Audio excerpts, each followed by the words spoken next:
আমরা সারা জীবন কড়াইতে রান্না খেয়ে এসেছি, অনেকে জানে না আসলে কড়াই কিভাবে তৈরি করে। আপনি শুনে অবাক হবেন, জাহাজ বা বাস ট্রাকের বাদ দেওয়া ইঞ্জিন গলিয়ে তৈরি হয় এই কড়া।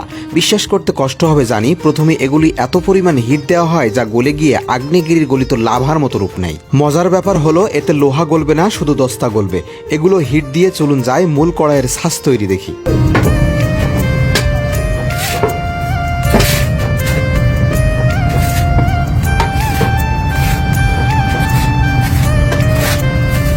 এখানে যে মাটি ব্যবহার করা হচ্ছে এটা সাধারণ কোনো মাটি নয়, এটা চায়না থেকে আনা মাটি এবং আমাদের দেশি কিছু মাটি মিক্সড করা। এই মাটি বালির মতো ঝরঝরা এবং মিহি।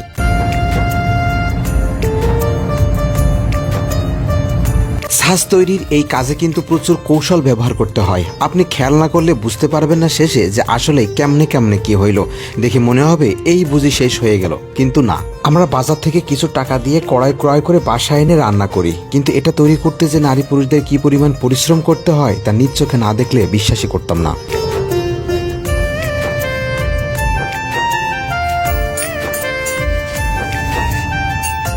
এখানে যে ছোট্ট একটা ছিদ্র মতো দেখতে পাচ্ছেন, এটা যে মূলত কি এটা আপনাদেরকে এখন বলবো না, কিন্তু এইটাই কিন্তু মূল আকর্ষণ এই কাজের।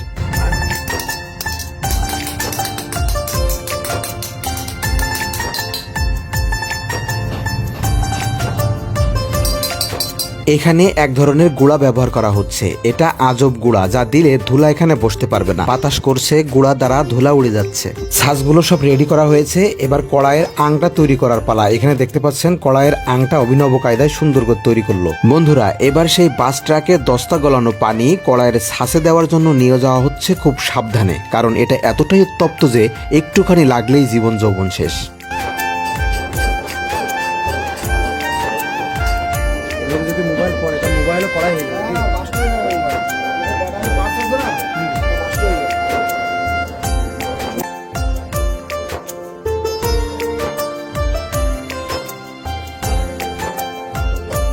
এবার দেখুন মাটির ভেতর থেকে ম্যাজিকের মতো একের পর এক কড়াই বের হচ্ছে। আস্ত কড়াই, কি দারুণ না? দেখতে কিন্তু পানির মতো মনে হচ্ছে।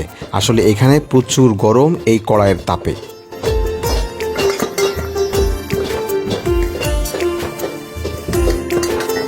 কড়াইগুলো কিন্তু এবার মোটামুটি রেডি হয়ে গেছে। এবার পরবর্তী প্রসেসের জন্য এই কড়াইগুলো একত্রিত করা হচ্ছে।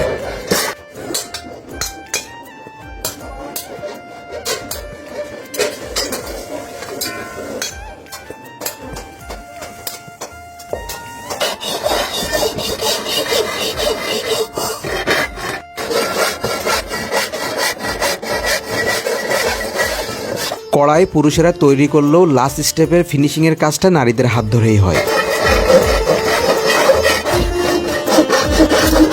কারখানার এক কোনায় এই কড়াইগুলো নিয়ে আসা হলো পালিশ করার জন্য। এবার একেবারে শেষ পর্যায়ের কাজ হবে। এরপর থেকে কড়াইগুলো চলে যাবে মার্কেটে।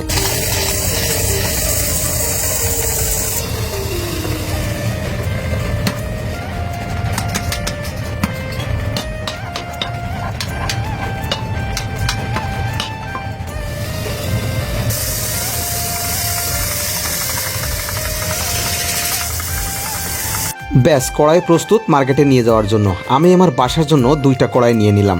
এত সময় যে কাজ দেখলেন, কি মনে হইল? আপনি কি এত পরিশ্রমের কাজ করেন? হয়তো না।